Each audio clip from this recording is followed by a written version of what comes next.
In this series, I've explored the key differences between the DBA and the PhD, as well as the reasons why senior professionals in full-time roles often gravitate towards the DBA.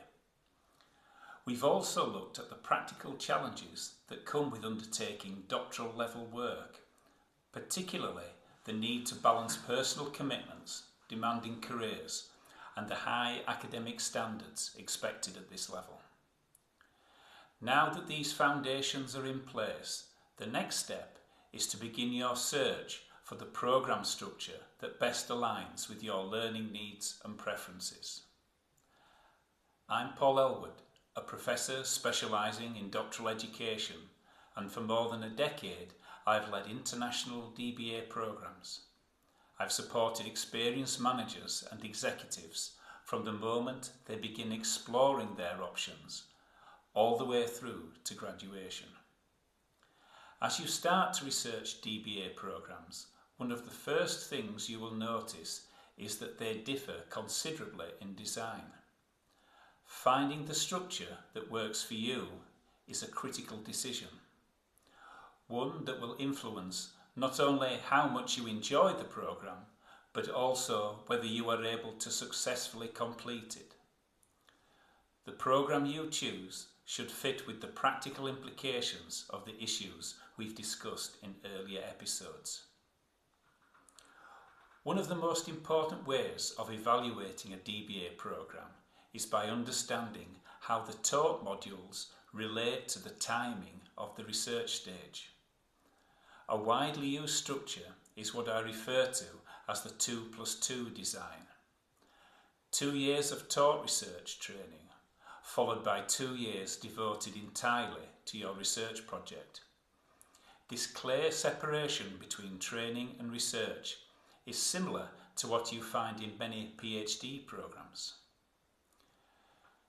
During the training stage, programmes often include on-campus residencies lasting 3 to 5 days.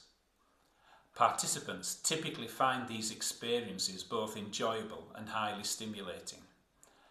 They are scheduled well in advance, allowing you to plan around them, and attendance is generally full, unless unexpected business or personal commitments intervene. The residencies combine lectures, workshops, seminars and group work, and they are complemented by follow-on tasks delivered virtually to help maintain study momentum. It's worth noting that universities differ in the number of residencies they require, and that the cost of accommodation and travel is usually not included in tuition fees. This is an important consideration for many DBA researchers. If this cost is a concern for you, then be aware that some institutions offer all their research training online, thus removing the need to travel. Once the taught modules have been completed, you transition into the research stage, and this is where several significant changes occur. During the first 2 years, you learn as part of a cohort, following a structured timetable with a range of modules and lecturers. In the research phase, however, the primary support comes from your thesis supervisors, usually a team of 2. This shift has several implications to consider when evaluating how well a programme might suit you. One of the first considerations involves the timing of supervisor allocation, which varies across programmes. All applicants must submit a research proposal as part of their application, and while it must demonstrate suitability for doctoral level study, programmes generally allow further time for refinement after the programme has started. When supervisors are assigned early, they can help guide the development of the proposal from the outset. In other programmes, the final proposal is treated as the capstone of the first 2 years, and supervisors are assigned only after you've completed the taught stage. The result is that your first task in the research phase may involve further revisiting and refining of the proposal. Another significant change relates to the structure of the programme. During the training phase, the experience resembles that of a master's programme, with formal modules, deadlines, and a cohort that progresses together. In the research phase, the responsibility shifts to you, and it can be a more individualised doctoral journey. With guidance from your supervisors, you set and manage your own milestones. This is the stage at which differences in progression between students often begin to emerge. Some programmes, aware that progress can be slow without structured support, schedule workshops for the entire cohort during the thesis stage. In these workshops, DBA researchers present written chapters or sections of their thesis to an independent examiner. A key question to ask yourselves, therefore, is whether you prefer to work to your own deadlines or whether you benefit from a programme-imposed deadlines in order to stay on track. Now, alongside the 2+2 model, many programmes adopt a different structure in which training and research run concurrently. Instead of separating the two stages, these programmes break the thesis into a series of chapter-level deliverables spread across all 4 years.